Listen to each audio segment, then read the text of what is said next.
കഴിഞ്ഞ കുറച്ചു കാലങ്ങളായി നടിമാരുടെ വസ്ത്രധാരണത്തെക്കുറിച്ചുള്ള ചർച്ചകൾ സോഷ്യൽ മീഡിയയിലടക്കം വലിയ രീതിയിൽ ചർച്ചയായിരുന്നു.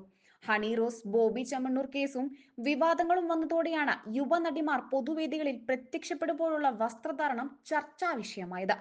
ഇപ്പോഴിതാ നടിമാരുടെ വസ്ത്രധാരണത്തെക്കുറിച്ച് അഭിനേത്രിയും ഡബ്ബിംഗ് ആർട്ടിസ്റ്റുമായ ലീല പണിക്കർ പറഞ്ഞ വാക്കുകൾ വൈറലായി മാറുകയാണ്. യൂട്യൂബ് ചാനലിന് നൽകിയ അഭിമുഖത്തിലാണ് ലീലയുടെ പരാമർശം. ഇപ്പോഴുണ്ടാകുന്ന വിവാദങ്ങൾക്കൊന്നും ഞാൻ പ്രതികരിക്കാറില്ല. എന്തിന് വെറുതെ തലവെച്ചു കൊടുക്കണം? ചുറ്റി വളയ്ക്കാനും വിവാദങ്ങൾ ഉണ്ടാക്കാനും കച്ചകെട്ടി നിൽക്കുന്നവരോട് ഒന്നും പറയാനില്ല. നടീനടന്മാർ വിവാഹിതരാകുമ്പോൾ മാത്രമല്ല, സാധാരണക്കാർ വിവാഹിതരായാലും ഡിവോഴ്സ് നടക്കുന്നുണ്ടല്ലോ. അതുപോലെ കുടുംബജീവിതം നിസ്സാര കാര്യമല്ല.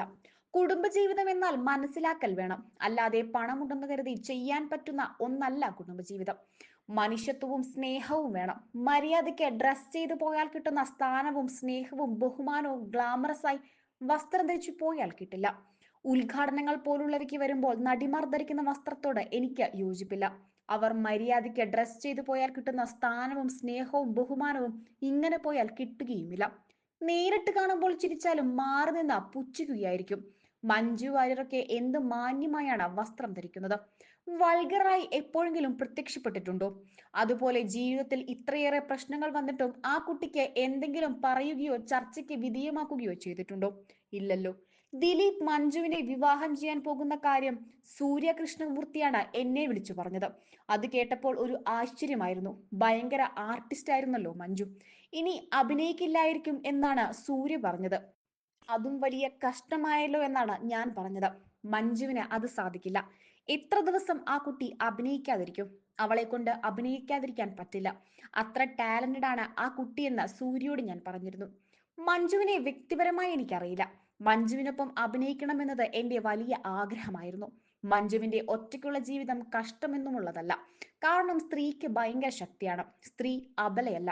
സ്ത്രീക്കുള്ള കരുത്ത പുരുഷനിലില്ല. ഹണി റോസിനെയും മഞ്ജു വാര്യരെയും എങ്ങനെയാണ് കാണുന്നതെന്ന് ചോദിച്ചാൽ മഞ്ജുവിനെ കാണുന്നത് സ്ത്രീയായിട്ടാണ്. ഹണി റോസ് പാവം. അതിന് ജീവിതം എന്താണെന്ന് അറിഞ്ഞൂടാ. നമുക്ക് കിട്ടേണ്ട ബഹുമാനം എവിടെ നിന്ന് കിട്ടണം എന്നൊന്നും അറിയില്ല. ജീവിതത്തിന്റെ ഒരു വശവും അറിയാത്ത കുട്ടിയാണ്. ഒരു പ്രഭാതത്തിൽ ആ കുട്ടി മനസ്സിലാക്കും ഇതൊന്നുമല്ല ജീവിതമെന്ന്. ദയനീയാവസ്ഥ അപ്പോഴാണ് വരാൻ പോകുന്നത്. അന്ന് മാനസികമായി തകർന്നു പോകും. നേരത്തെ കാലത്തെ അതിന് നല്ല ബുദ്ധി തോന്നിക്കട്ടെ എന്നും ലീല പണിക്കർ പറഞ്ഞത്. അതേസമയം അന്നത്തെ ബോബി ചെമ്മണ്ണൂരിന്റെ അറസ്റ്റിൽ സ്ത്രീകൾ തന്നെ കൂടുതൽ കുറ്റപ്പെടുത്തിയെന്നും ഹണി റോസ് പറഞ്ഞിരുന്നു. ഞാനൊരു സാധാരണക്കാരിയായ വ്യക്തിയാണ്. വളരെ സാധാരണം എന്ന് വെച്ചാൽ വളരെ സാധാരണമായിട്ട് ജീവിക്കുന്ന ആളാണ് ഞാൻ. സാധാരണക്കാർ ജീവിതത്തിൽ അനുഭവിക്കുന്നതെല്ലാം അനുഭവിച്ചാണ് ഞാനും ഇവിടെ എത്തിയത്. എന്റെ അച്ഛന് ബിസിനസ്സിൽ പരാജയമുണ്ടായിട്ടുണ്ട്. വാങ്ങിയ പൈസ കൃത്യസമയത്ത് കൊടുക്കാൻ സാധിക്കാതിരുന്നതിനാൽ അതുവരെ കാണിച്ച നല്ല മുഖം മാറിയിട്ട് ആളുകൾ വേറൊരു മനുഷ്യരാകുമെന്നും ഹണി റോസ് പറഞ്ഞിരുന്നു.